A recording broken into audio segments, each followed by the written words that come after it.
Usapang totoo, walang preno. You under Vlogcaster, real talk lang, walang plastikan. Ako si Bishop Efrem Tendero, kasamang convenor o co-convenor ng White Ribbon March Movement. Bakit natin itinalaga o ginawa itong White Ribbon March Movement? Sapagkat na ito ay panawagan at pagkilos para sa mga Pilipino na mayroong pagmamalasakit at pagnanasang matuldukan ang problema ng korupsyon sa ating bansa. Alam naman natin na nandun ang usapan, nandun yung mga investigasyon, pero parang kulang pa at hindi tinutuloy-tuloy para yung dapat na ang ating panawagan nga dito, lahat ng tiwali at sangkot dapat managot. White ribbon sapagkat wala tayong pinapanigang political affiliation o political person, pero ang panawagan natin, ang lahat ng Pilipino na merong pagnanasang labanan ng korupsyon, labanan ang kawalan ng pananagutan, ay pwedeng sumama dito.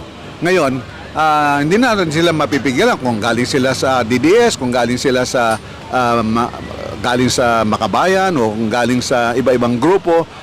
Basta ang mahalaga, tayo ay nandito hindi para ipakita yung posisyon ng iba-ibang grupo, kundi para sa pagkakaisang layunin. Nagkakaisa, labanan ang korupsyon. Yun lang ang gusto nating ipaabot. Kaya ang atin namang kahilingan, maging mapayapa at igalang natin ang isa't isa at hindi tayo magkakaaway, hindi tayo magkalaban. Ang ating kalaban ay ang problema ng kasakiman, ang problema ng pagmamahal sa lapi, pagsasamantala sa kaban ng yaman. Yun ang ating kalaban, hindi yung iba-ibang mga grupo. Kaya white ribbon, symbol of purity, symbol of neutrality, pero naninindigan ng matibay at malakas laban sa korupsyon.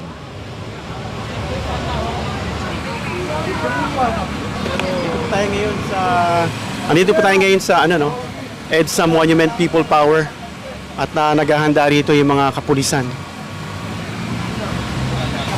So yan po naka-prepare na sila. Yan po ang ating mga medical ng PNP. At dito po, may mga table sila.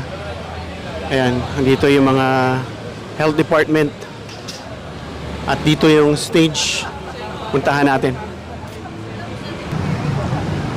Ito po, nakaantabay yung mga police, mga force multiplier ng admin. Ayan po. Mamaya pupunta tayo sa stage kasi kakabit natin yung ating tarpaulin ng PCRI with of course white ribbon movement. Ayan, nakaantabay po yung mga police dito at naka-ready. Ayan, pati yung mga truck kasi may mga sigurado may mga rally po yan mamaya. Punta po tayo dun sa stage.